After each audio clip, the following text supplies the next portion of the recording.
everybody says I have ADD. I got diagnosed with ADD and I'm like, wow, I think it allows me to do more faster. You guys are so light and so fun.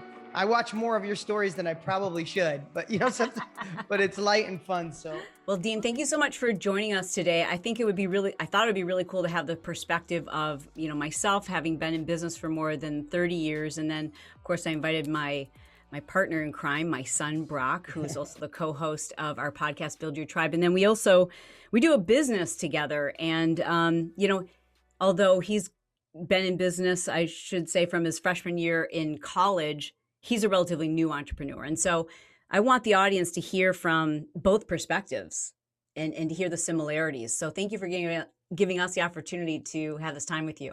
Oh, I love it. It's great to be here. Great to be here with both you guys too. I love the completely different worlds, but the similarities that we can find. Yeah. One thing I find really curious is learning that you too have ADHD. Yep. And I think it's really very common for those of us who have a difficult time focusing, whether you've been diagnosed or not. I think a lot of people are like, I think I have it, and they make jokes about it. But either way, if you find yourself struggling to focus, struggling to be productive from 9 a.m. until 5 p.m., if you find it difficult to sometimes complete a task, that might mean you have no business being an entrepreneur. And I'd love to give your thoughts on whether people who struggle with focus can actually be successful entrepreneurs. I'm so glad you asked me this. And I love questions that I've never got before. So thank you for that. I believe the complete opposite. I mean, if you look back through history, ADHD and ADD have been the catalyst for some of the most successful people in the world. Just Google who's had it throughout time. So I want to tell you, I always felt that way. I just felt that I could get more done than anyone else. And I don't know why I had that belief. I'd love to say it was an epiphany or I learned it. I just remember thinking, everybody says I have ADD. I got diagnosed with ADD and I'm like, wow, I think it allows me to do more faster. Maybe I'm a little more stressed. Maybe I forget a few things, but I get more done. And then it fundamentally shifted for me with a gentleman named Ned Hollowell. Do you know Ned? No. Oprah called him the #1 ADHD doctor in the world. Wow. He's written, his big book was like A World Gone ADD. That's how he spelt it. Instead of mad, it's ADD, right? And I sat with him sometime and he said, I said, well, if you had to just give it to me quick, what would you say? He said, ADD is having a Ferrari engine with bicycle brakes. And if we can help people have the right brakes, no one can go faster than them. Now, it doesn't mean if you don't have ADD, you can't be successful. Please no. But you asked me a question about that. And I want to tell you what he said. I said, so how do you help so many people? And here's his answer. He said, picture Johnny in school. I help adults too, but picture Johnny's in school. And his teacher says, sit down and read this book. And Johnny's having a tough time reading and his foot is tapping. He's looking around. He wants to go to the bathroom. He does this. He forgets this. And what does his teacher do? Say, Johnny, it's getting frustrating. Johnny, sit there until you read. And when Johnny can't take it anymore and gets up anyway, he has ADHD. He's hyper and they want to medicate him. And he said, some people need medication, but here's what I found out. It's more of a lack of confidence than it is clarity and exercise. So what we do is I surround his parents and his friends and his gym coach and people. And what we do is find out what Johnny's already good at. And we all support him to make him great at what he's good at. And what happens is his confidence goes up. And I've found a connection between confidence and slowing down, because if I can get Johnny's good at math or science, and all of a sudden he starts getting A's and he starts getting applause and his family's on his back or applauding him. He said, all I know is in 3 months, Johnny's sitting down reading the book better than he ever had before the medication, because he's confident in one area in his life. And he said, a lot of times with ADD and ADHD, they're told so many times, oh, you forget everything. Oh, you're sloppy. Oh, you didn't get this done. Oh, you don't focus, that you lose your confidence and you just believe it. And he said, ADHD, you can end up a billionaire or in prison. And it's a millimeter shift between the two. If ADD and ADHD, so much of the focus is on the negative aspects of it, the weaknesses, if you will, how do you shift and start to find, like if you're a new entrepreneur, how do I know what my strengths are? How do I know what I should focus on?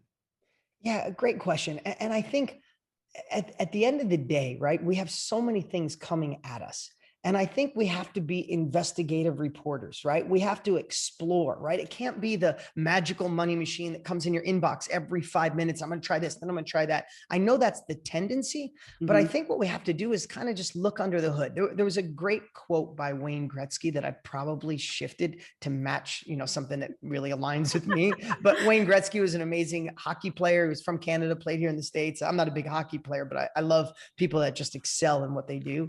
And he said, somebody asked him why he was so good. And he said, a lot of people skate some people skate to where the puck was. Most people in hockey skate to where the puck is at the time. He said, I found this way to skate where I thought the puck was going.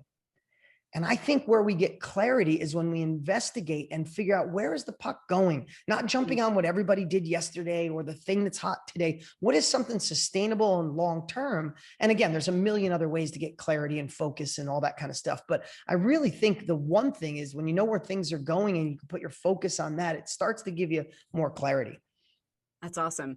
So many of our listeners feel like the people who are really successful must have something uber special, like this God-given gift. Yeah. They're really connected, or they're really tall, really beautiful, really smart, or they just have this really unique gift. And that is the reason why they stand out. It's the reason why they've been successful.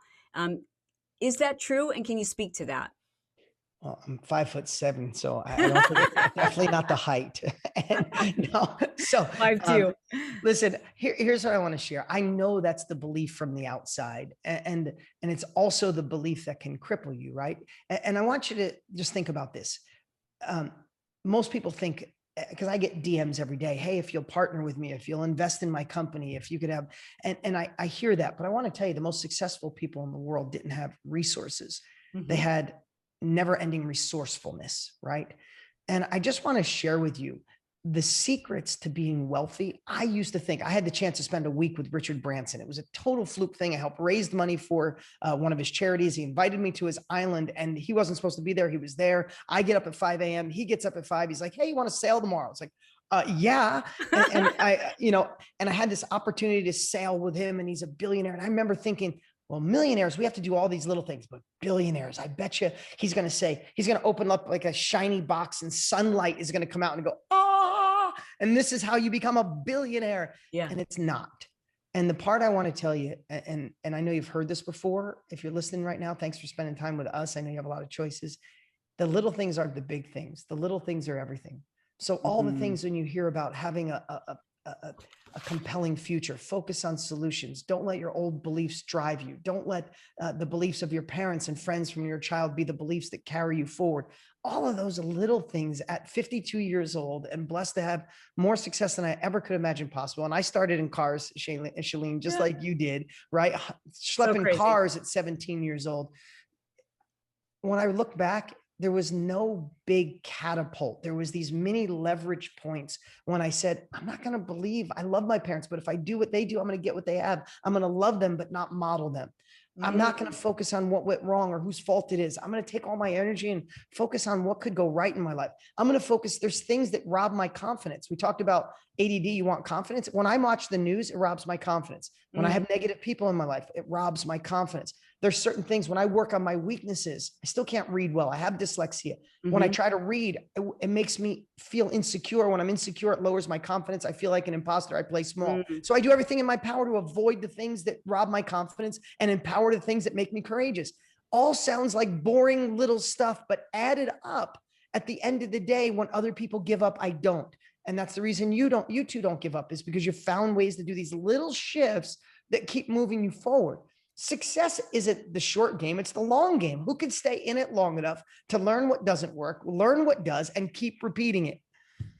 Well, I just have to say, you used the term robbing your confidence. And I wanted to ask on behalf of so many people I've heard from this year who have been hearing this message, like, you've got to step into your authenticity. You have to know who you are and boldly be you, and don't worry about the naysayers. Don't listen to the haters. Just like, no, step into your purpose, understand your why. But I've heard from so many people this year that have been robbed of their confidence because they've watched other people who've done that come under attack to, maybe be held accountable, and sometimes rightfully so. But I think there's this fear that if I do that, what if I say the wrong thing? What if I make the wrong people angry? What if I offend people? What if people come for me and they attack me? And if someone's already struggling with their confidence and they see this happening in the world today, what do they need to know to help them overcome that fear mentality that's stopping them right now? Like, what if this happens to me? Yeah, great question. And there's it's like a flood of answers just came running to me at once. But here's what I want to share.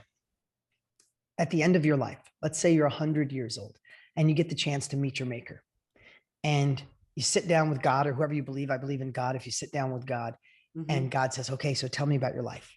You're like, I had this passion to be more. Yes, I'm a mom and a wife, but I know I could have started my own thing, done my own thing. There was Dale Carnegie said that the biggest plight of the human race is knowing you have more potential, but not utilizing it. That's stuck in my head my entire life. I've heard it 12 years ago. But imagine being at the end of your life. And when God says to you, or your maker says to you, well, why didn't you go for it? Well, I didn't want people to say negative things. And, my girlfriends thought it was crazy that I was going in this industry, or it was during this era that people kind of criticized you for being successful or going after. Now, I'm not talking about the people who deserve it. I'm talking about just being afraid of being you. Right. Could you imagine, as those words came out of your mouth, that belief, that story stopped you from being the woman God meant you to be? Now, I don't think God would do this, but I play tricks on myself, Chalene and Brock, all the time when I hesitate. Could you imagine if God played you a video of the woman you could have been? If you didn't let that story, that belief, that fear stop you. They don't make, there's a worn out statement, but they don't make statues of critics. Those that let that inner self-doubt run their lives, I believe, are the ones at the end of their lives with the most regret. I'd much rather say I tried miserably. I kept failing. I failed 1,000,000 times, but I went after it. I squeezed the juice out of life. I showed my children the example of a woman or a man that goes after it, even when they're afraid, even when they step up, right? What's courage? Confidence doesn't come until you're courageous. Like, everybody wants confidence. You don't get confidence until you're courageous. And courage isn't moving forward in the absence of fear. Courage is moving forward when you're scared to death. For you to be where you are, Chalene, you had to be scared 1,000 times, if not more, since you were 20 years old, saying, this is crazy. I'm not in the fitness world. How do I get on a TV, an infomercial? Oh my God, I'm going to prepare and look. No, oh my God, I look silly. I'm shorter. There's so many times you're afraid. What did you do? You took imperfect, uncomfortable, courageous action, and you failed forward. Yeah. We're not trying to oversimplify success, but it's not a magic wand. There's nothing you need to invent. There's nothing unique in the world ever again. Everything's been figured out. I hope you figured out an invention, but it's not. It's really just this consistency of these little shifts and finding a way to believe in yourself. When the fear does creep in, when these negative thoughts do start to appear and manifest, how do we actually keep going through that fear? Because I'm sure that a lot of people are going to be listening to this right now, feeling really fired up and motivated, but then the podcast ends, or, this conversation ends, and they walk away, and then the doubt starts to creep back in. So what do we tangibly do to move through that fear?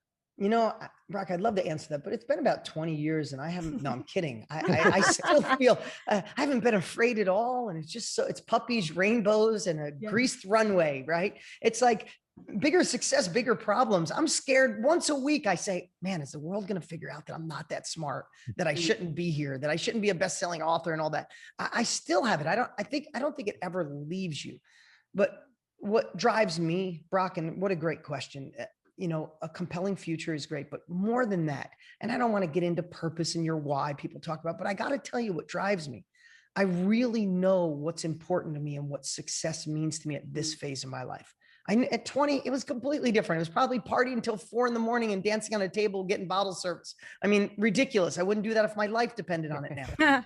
But at this phase of my life, what success means to me, and it might sound boring to you, is I've been picking my 2 kids up from school every day at 3 o'clock since they were in kindergarten.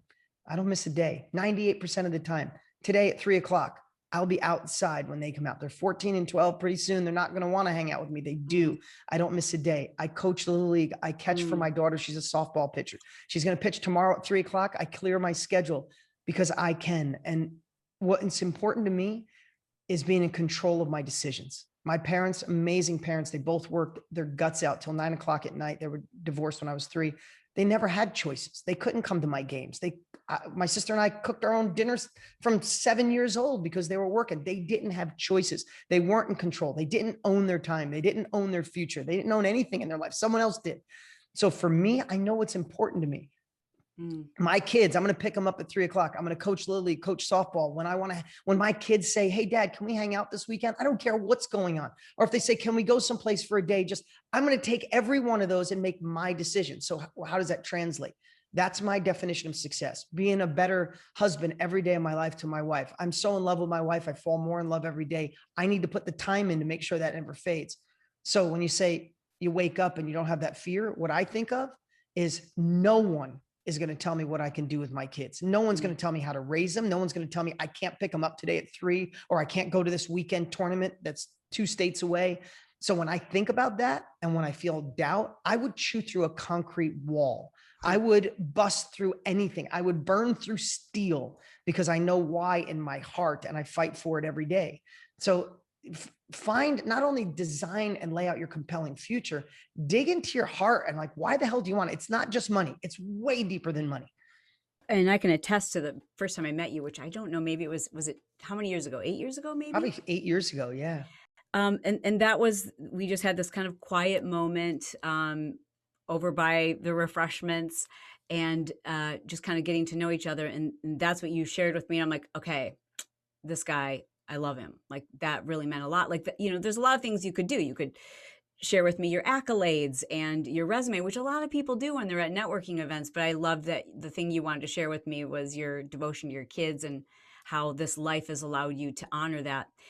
I think there's a lot of people listening. I know there are, because I meet people all the time who are like, I know what I want. I know what freedom looks like for me, and I don't have it. I know what success looks like for me, and I don't have it. I know what it looks like, but I don't know where to start. How do I change where I'm at today? Think about this. The word that will stress you out when it comes to launching or scaling your business is how. Literally write that down. How stresses you out? Oh my God, I want to get more. I think I want to do this online thing. So how do I get more followers on Instagram? No, maybe I should do viral videos on YouTube. How do I do that? No, I heard paid ads on Facebook are great. How do I? No, TikTok is the new thing. Do I dance? I'm going to just do silly dancing like Chalene and her son, and we're going to do fun stuff. And I'll do that on TikTok. No, I suck at dancing, and I'd be we ask this how, and we'll go through how so many times till we get to a point and go, oh, that's overwhelming. I don't know how to do it. And we play small, and we go back to where we were, and we didn't like it because we wouldn't have thought about it in the first place. I want you to replace the word how with who. Someone else has already started in that business. Someone else has already scaled in that business. Someone has already made mistakes in that business. Someone is willing to pull back the curtain like what Chalene does and provide a course, a training, a workshop, a mastermind, a weekend Zoom event. You could start off where other people left off. When people say, I just don't know how, I'm like, well, figure out who and go cut a check to them for speed. And in our world, you could cut a check for $100, $1,000, 10 grand. Like, we have the ability to discover and learn specialized knowledge in the niche that we want to be in from someone who's already done it. And I think when you replace that, it changes everything. There will be missteps, obviously, along the way. There will be failures. How has it helped you to embrace those missteps and those darkest moments in your life or in business? Yeah, really great question. I love that one. Think about this. What if, and this might sound cliche, and if I have too many things, it's how my brain works. I like to attach stories to these things because they help me. What if there was a success tax that you had to pay to be successful? And what if there was a success auditor to see if you were worthy for success? Everybody thinks success happened. Like Chalene, it's like overnight success for you, right? Took 30 years to get here, but overnight success, right? What if you had to fail? And it could be 3 times, it could be 13, and your success is on the 4th failure or the 15th failure. And what if there's a success auditor going, you know what, Brock's failed twice. He's still staying positive. He's still working forward. He learned from it. Let's give him a couple more failures. And if he still's going, then I think we need to open up some opportunity. I know that might sound silly, but that's the way I look at it, because I failed as much, if not more, than anybody listening. I've cried at night. I had a bleeding ulcer at one point in my life. I went completely broke. I went through a divorce. I've made dumb mistakes as a parent. All of those things have happened in my life. But I realized that was the journey for me to be better, to learn from. Or I could just bail and go, hey, it was Obama's fault or Trump's fault or Biden's fault or this one's fault. Like, we all have someone we could blame. We all have an industry we could blame, a spouse to blame, a parent to blame, a president, a Congress to blame. Own your decisions, realize no one's coming to save us, realizing that we have to fail a certain amount of times. And on the other side of one of those failures is going to be our next level. And when you look at it like that, it doesn't make failure fun, but it makes it part of the journey. This is your year, as you said. Things are so different than they've ever been before. And I keep saying that we are in this moment that I just don't know if this is ever going to happen again, where for free, you can literally have a reel go viral and reach 1 million people. When you and I first started, if you wanted to reach a very small market, you had to invest $50,000 for a commercial. And if it flopped, it flopped. You didn't get a second chance. You didn't get to just use hashtags and reach a ton of people. Like, this is just such a precariously perfect moment for people to plan their future.